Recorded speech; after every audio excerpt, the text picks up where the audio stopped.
안녕하십니까. 오늘은 한국전력에 대해서 분석해 보겠습니다. 한국전력이 분위기가 좋았어요. 2만원까지 돌파를 했었는데 2850원까지 7월 13일로 올라갔네요. 그러고 나서 주가가 또 두 달 동안 계속 또 아래로 흘러내리고 있다. 주가가.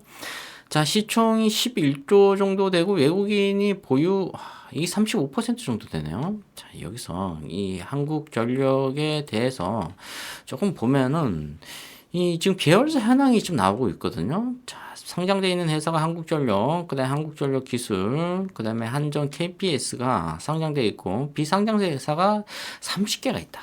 이 30개에 대한 지금 좀 여러 가지 좀 문제가 좀 있는 것 같습니다. 지금 한국전력이 전기요금을 계속 킬로와트당 얼마씩 올려야 된다, 얼마씩 올려야 된다. 지금 오늘도 지금 한국전력 사장이 얘기를 했어요. 기자회견에서.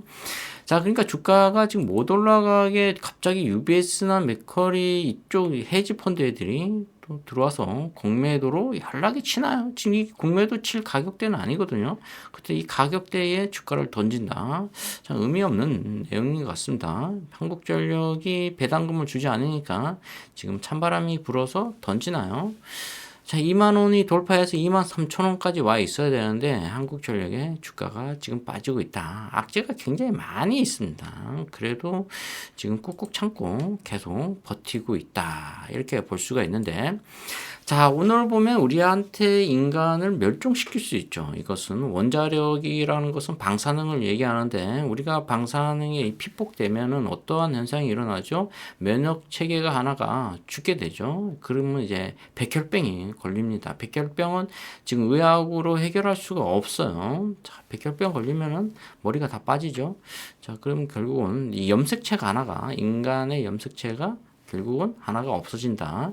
위험한 거죠. 인간을 멸종할 수 있다. 지금 이 원자력 때문에 지금 뭐 러시아 같은 경우에는 아예 그 지역 자체가 들어갈 수가 없죠. 지금 자, 그래서 근데 이 원자력 때문에 지금 MRI 우리 병원 가면 MRI 찍잖아요. 다 뭐 그다음에 엑스레이 찍는 거 이게 다 원자력으로 방사능 뭐 이런 것도 보고 있어요. 그래서 지금 이 지구도 우주는 이 방사능이 있죠. 그러니까 우리가 이 우주에 옷을 의복을 입고 특수한 의복을 입지 않고서는 그냥 갈 수가 없습니다. 다 방사능에 노출되면 거의 사망이라고 볼 수가 있습니다. 이것을 커버할 수 있는 게 바로 오존층이라는 거죠. 자, 이 지구만큼 완벽한 이 행성은 없다. 아직까지는. 근데 이것이 이 한국 원자력 발전소가 지금 몇 개 있죠. 이거 쭉쭉 나 있고 신규로 또 건설하고 있는 것도 있고 연구 정지가 되어 있고 조기 폐쇄 계획도 있네요. 울진, 영덕, 경주, 부산, 영광 이쪽에 지금 원자력이 있는데 지금 왜 이 원자력 발전소에 대해서 계속 얘기가 나오냐? 그것은 전기요금을 계속 인상한다는 거죠. 예를 들어서 제가 한 달에 18,000원 내던 이 전기요금이 지금 뭐 28,000원 정도, 이제는 뭐 3만원을 돌파해서 거의 뭐 5만원까지도 낼 수 있다. 전기요금이. 그러면 제 월급의 이 최저임금에 굉장히 많이 차지하고 있다. 이렇게 볼 수가 있어요. 그래서 이 원전이라고 얘기하는 건데 이 탈원자력 발전을 줄여서 한 말입니다. 탈원전 이렇게 나온 거 있죠. 자, 이것을 없애자. 지금 이렇게 나오고 있어요. 지금 이 원자력 발전소를 없애자. 이 원자력 발전소를 없애니까 어떻게 되겠습니까? 전기요금이 인상되는 거죠. 그래서 제가 처음에 말씀드린 것처럼 이런 것들이 계속 나오고 있다. 지금 태양광, 뭐 풍력 이런 것들이 이게 굉장히 전기를 지금 저장을 해야 되는데 우리나라가 전기 저장할 수 있는 기술이 없어요. 여기에 들어가는 돈이 거의 20조 정도 장비가 또 들어가요. 이것보다는 차라리 전기를 없애버리는 게 낫다. 그러니까 풍력이나 이 태양광을 모아서 전기를 빨리 전송을 해야 돼요. 그렇지 않고서는 전기를 모아둘 수 있는 기술력은 아직까지는 없다. 그러니까 여기에 계속 적자가 나와요. 적자가 200조 정도. 어마어마한 금액이죠. 그런데 지금 핵 잠수함 같은 경우에는 87년까지도 30년까지도 사용할 수 있다. 뭐 거의 영구적이라고 볼 수가 있습니다.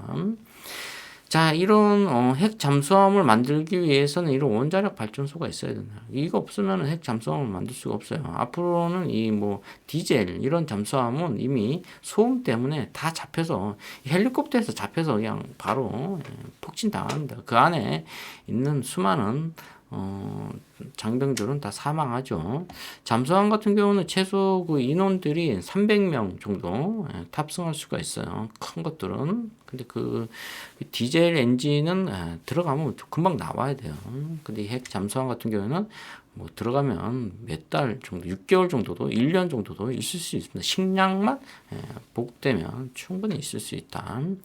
근데 이런 원자력 발전소를 계속 없애버리면은 탈원전이라고 하거든요. 이게 또 다른 거를 사용하자. 이래서 독일이나 뭐 이런 나라 같은 경우에는 지금 어떤 스페인 이런 나라 같은 경우는 탈원전을 없애서 지금 경제적으로 굉장히 힘들어요. 그쪽 지방이 또 추운 나라예요. 독일 같은 경우는. 독일 자동차의 이 단점이 뭐냐? 에어컨이 그렇게 성능이 좋지가 않습니다. 왜냐? 그 나라는 춥기 때문에 에어컨에 대해서 그렇게 연구를 하지 않아요.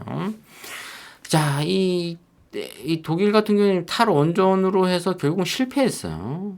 전기요금이 엄청나게 부담이 가게 되죠. 우리나라도 지금 한국전력이 200조다. 오늘 한국전력 사장이 이런 말을 했죠.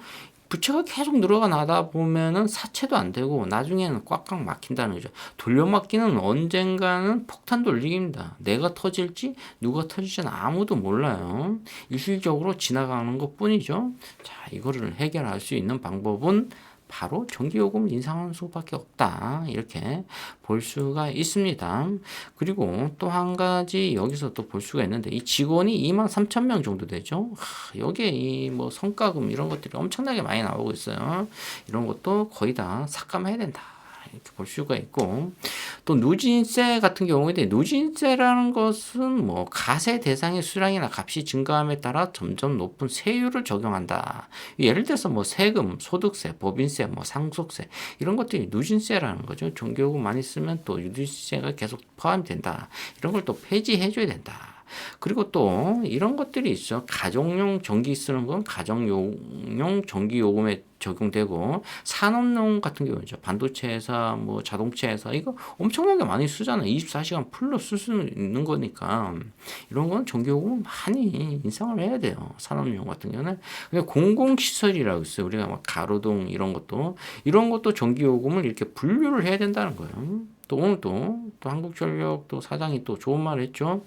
이게 어떠한 전기요금 인상하는 것은 물가 상승률 등등 뭐 환율 뭐 이런 여러 가지 종합적으로 해서 새로운 기관에서 해야 된다는 거죠. 이거는 뭐 어떻게 정치적인 논리로 했다가는 부채가 200조가 아닌 우리나라 1년 예산이 670조죠. 근데 이 부채가 200조라는 게 말이 됩니까, 이게? 영업이 이게 계속 손실 보는 거죠. 계속 뭐 애널리스트가 이렇게 비유적으로 얘기를 하죠. 콩을 5,000원에 사와가지고 두부를 4,000원에 판다. 팔수록 적자는 계속 이루어진다. 이렇게 볼 수가 있죠. 그러다 보니까 뭐 UBS나 맥커리 이런 하이에나들이 계속 몰려드는 거예요. 하이에나가 한번 오면은 사자도 다 도망갑니다. 원전은 아직까지는 시기상조다. 우리나라는 개발도상국에서는 있을 수 없는 일이죠. 지금 뭐 베트남 같은 경우는 원전을 계속 추진하고 있어요. 이러다 보니까 우리나라가 지금 너무 이상이 높다. 이렇게 볼 수가 있습니다. 그러니까 지금 러시아 같은 경우에는 천연가스가 워낙 많아요. 그 나라는 뭐 땅 속에 천연가스가 많아서 땅 지면이 출렁출렁하는 그런 특수한 현상이 일어나고 있어요. 지금 그러니까 거기에는 가스를 계속 빼줘야 돼요. 그 가스를 지금 무료로 돈을 엄청나게 많이 벌고 있죠. 우리나라 러시아가 아닙니다. 우리나라가 사우디가 아니에요. 석유가 나는 나라가 아닙니다. 우리나라는 자원이 하나도 없어요. 그러니까 원자력을 계속 만들어야 된다 지금. 자, 그리고 한전 직원들이 제가 보기에는 너무 많은 혜택을 받는 것 같아요. 지금 이런 것도 어느 정도 삭감이 이루어져야 된다. 지금 전기요금도 뭐 3개로 분류를 해야 된다. 지금 제가 이 전기요금 때문에 상당히 스트레스를 받고 있다. 지금 3만 원의 스트레스가 아니라 앞으로 5만 원이면 보통 사람들 이 4인 가구 정도 사시는 분들은 전기요금을 10만 원 이상 내야 된다. 이렇게 볼 수가 있습니다. 아직까지 탈원전은 조금 시기상조다. 이렇게 볼 수 있어요. 요금 폭탄을 맞을 수 있는 가능성이 높다. 이렇게 볼 수가 있습니다. 그러면서 주가가 분위기가 좋았는데 이 차트가 좋았어요. 그러다가 주가가 계속 2달 연속 빠지고 있음으로써 시총도 빠지고 있죠.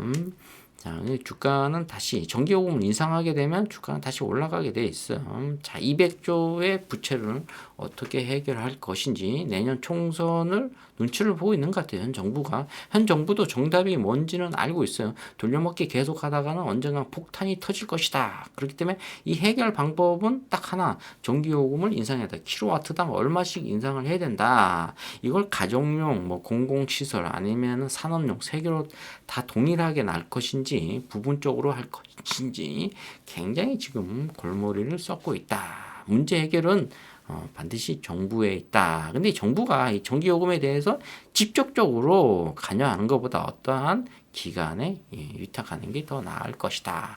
현명한 방법을 정부에서 찾고 있다. 이렇게 볼 수가 있습니다. 앞으로 공기업에 취업한다고 연봉 1억씩 주지 않습니다. 자, 이런 걸 좀 다운시킬 가능성이 있다. 이렇게 볼 수가 있습니다. 주가는 좀 영업이익이 좀 흑자로 나와야 주가가 한 3만 원 정도 돌파할 수 있다고 볼 수가 있습니다. 오늘 한국전력에 대해서 분석해 보았습니다. 좋아요, 구독 팍팍 찍어주시면 감사하겠습니다.